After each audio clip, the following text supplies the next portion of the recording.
Salute to all the blockchain heads out there. I'm pretty sure you're going to appreciate this conversation. We're going to be talking about PAW Chain's architecture. We're going to pop the hood and we're going to get into this cross-stitching because I think it's a new approach. It's a game changer. It's a hybrid proprietary build. It is homegrown. About a 3-minute ride here. Let's get into the cross-chain, cross-stitching aspect of the PAW Chain blockchain universe. Let's go.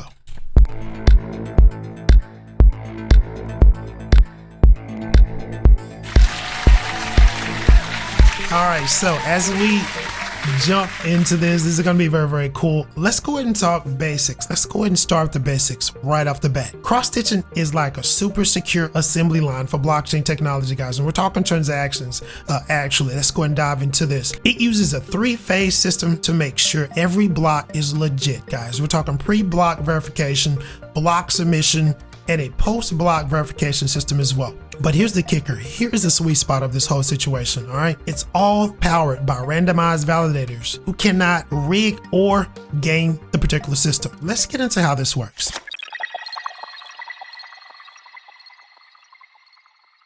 Pre-block verification. This is going to entail stage 1 essentially, and this is going to allow 2 randomly chose validators. This is how it's working. It's going to never be the same validator that's going to be doing this. It's going to be 2 randomly chosen validators that are going to actually verify. One is going to verify it and the other one is going to propose it, because if you have the same validator that's actually doing this, there can be a possible sneaking in of a bad transaction, guys. Now, let's just say this was actually snuck through, or if this actually happened. Stage 2 is going to actually catch this.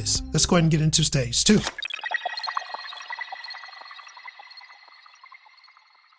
All right, so moving along with this daisy chain of security, guys. We're done with the pre-verification when it comes to that particular transaction that's coming in. Those are 2 random validators. Now here comes 3 random validators to actually check on that situation. We're talking about block submission. This is going to create a cross-linked chain. It's going to be linked to the previous blocks validators as well, and we're just double checking, guys, just in case something did get through. We're going to catch it right here. This is the magical part about this, and we're just into stage 2. We're about to get to the next stage, but this block submission, there's 3 randomly chose validators for this as well. So what I'm trying to tell you is there's not going to be a dominant validator. No one is going to dominate this particular situation. And this is where the magic happens right here when it comes to security. Let's get to the next step.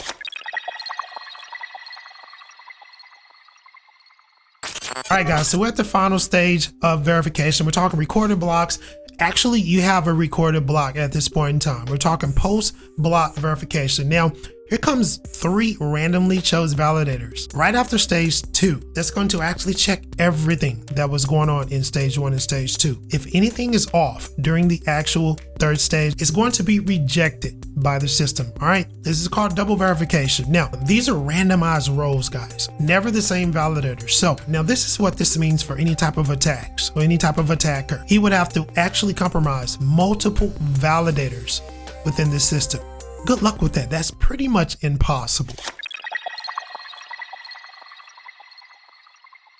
All right, so here's the fun part about it. The actual dynamic scaling ability of this blockchain infrastructure. This cross-stitching makes it infinite, all right? And we already talked about the security factors when it comes to pre-block submission to the recorded blocks. The checks and balances are completely random. Now let's get to TPS, because this is where it's at when it comes to enterprise grade functionality, security, things of that nature. This is great for DeFi. Let's get to the TPS. Let's get to the speed of this particular situation, because the dynamic factors, you can go from 5 validators to 50 real quick, all right? You can go from 50 all the way to 500 real quick and beyond. It's infinite, all right? Now, let's talk about 5 validator functions. Now, you're talking about around 500 to 1,000 transactions per second. That's with just 5 validators, okay? Let's go ahead and scale this up to 50. Let's say you want to go up to 50. That's not even the ceiling. We're talking about going to 50 because you need to within this particular infrastructure. Now you're talking about between 10,000 to 20,000 TPS, and we're talking about transactions per second. All right, this is where you can go with this infinite scaling ability of this particular cross-stitching architecture. Let's just say we need to hit 500. We're talking 500 validators. You can scale up to this and beyond. But at 500, we're talking about passing 100,000 TPS. This is enterprise grade technology. This is enterprise big boy, fully decentralized technology.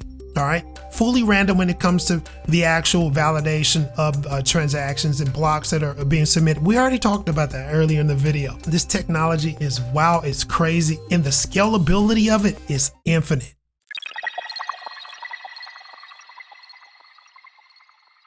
Cross-stitching is a real thing. This is not a gimmick. This is not something that's improper. The developers actually built this, and what I told you in this video is absolutely true. These validator nodes are very unique. The actual client is very unique, and the way this cross-stitching works, it's probably going to end up being one of the most, if not the best, secured network in the industry. It's going to be great for DeFi, great for RWAs, and when it comes to interoperability, this is going to be a juggernaut of an ecosystem. Let me know what you think about it, and we'll see you on the next video. Take it easy.